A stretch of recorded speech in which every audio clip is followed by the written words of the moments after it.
No, there's not a whole lot I need to say other than the fact that, we're disappointed. Obviously, we didn't get the job done. Obviously, the other team was better prepared.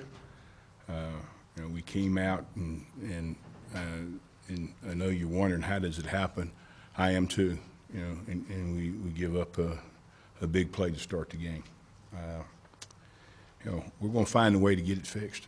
I don't have the answer right now at this point, but it's coming, and we've got to play much better, and we're capable of playing much better.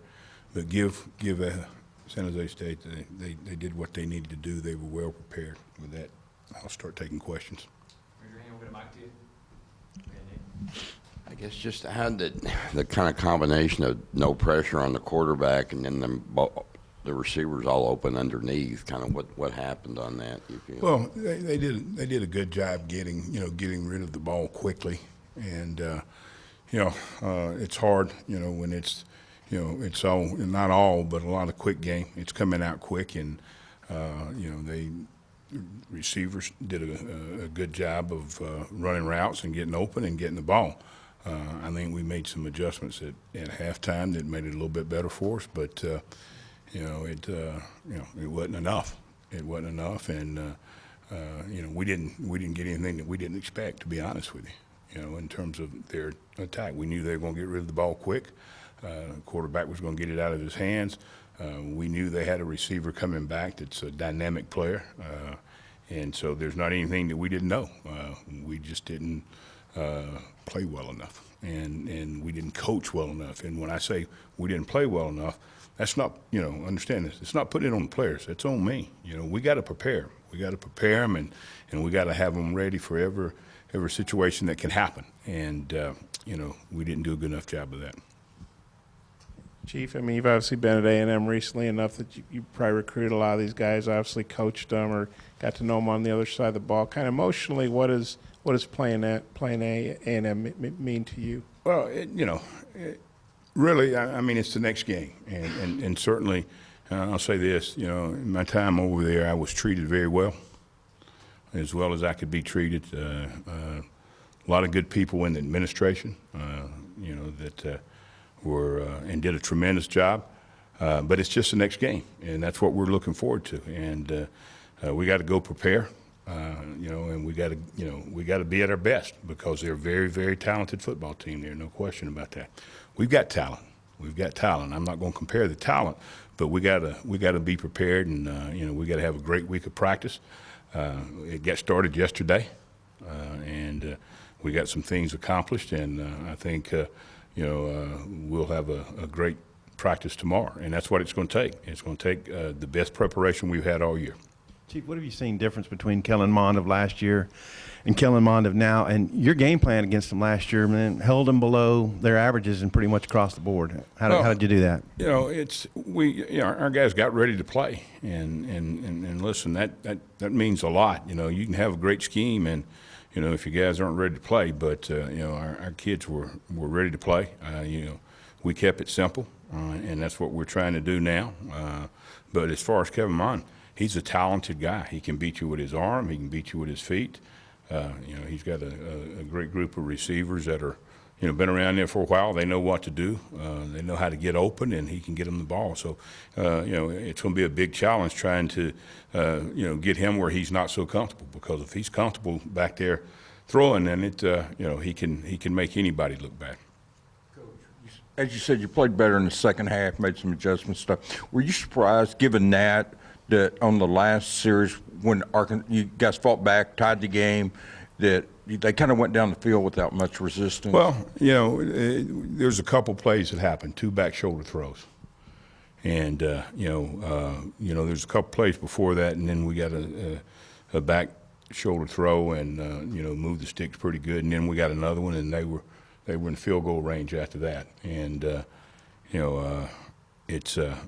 those things are going to happen. Am I surprised? We didn't expect that to happen. We expect to make plays, but obviously either we didn't have the right call or somebody didn't execute, and that's what happens. And It's not the first time. And when you've coached for 42 years, you've seen it before. And, hadn't had many like that, but I've had enough that I understand that, when certain things align, it's going to happen. And, we got to be able to get the quarterback off the spot, but even with the back shoulder throws, he was getting rid of it pretty quickly. Coach, do you think attitude coming into the game was an issue? They did look more frenetic in the second half, and what was the message at halftime? I'm not even going to talk about, attitude. Our kids, we got to mature.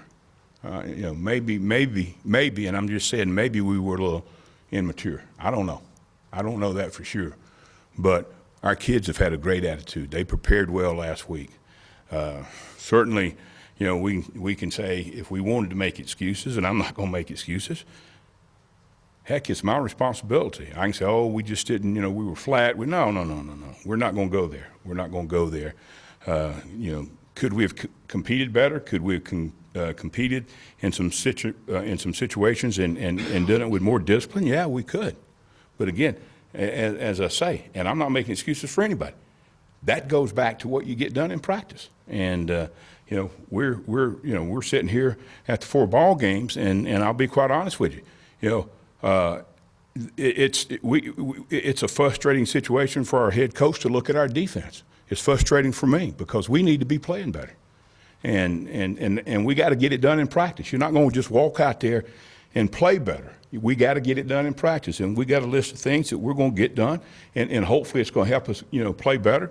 Not going to give you that list, not going to talk about it, but we got things we got to get done in practice with a sense of urgency, and it's not a good time, but it's not necessarily a bad time, but it's not a good time to be a defensive coach because we've got to have that sense of urgency. We got to get it done. We can't, where we are, we can't allow it to continue to go that way. We got to get it turned, and we got to play better. Listen. If you lose a game because somebody's better than you, okay. We don't like to lose. We hate to lose. But when you don't play well enough and you got an opportunity to, then, it kind of grinds you a little bit. And I hadn't slept very much, I hadn't slept very much, but, because I care, not because I'm afraid of anything. I'm not afraid of anything except snakes and heights, okay? So I'm not, I want to help this program get to where it needs to be. And by God, we got to have the sense of urgency right now to take it there. Yeah, Chief, I think before last season you said you preferred to be upstairs, calling plays, but then I know late last year you went down because the defense was struggling. I guess you stayed on the field. Would going upstairs, have you thought about that? Maybe just getting a different viewpoint if that's something you prefer anyway? Yeah. We've thought about it, and I could be upstairs this week. You got Micah Smith played a number of snaps for Brooks in the second quarter. It looked like. What'd you think of him? What'd you think of Jamario Bell coming back in the DNs? Well, I thought Bell, gave us a little bit of presence in terms of an older, mature guy, and I think Micah, played okay. We had a bad play or two, but I thought he did a good job, and we got to continue to push the envelope. We got to find out, who our best 11 are, and we're auditioning all the time, and I'm not saying there's going to be drastic changes, but there could be some changes in terms of who's out on the field, and we're not just going to sit there when it's not going good and not try to make it go good.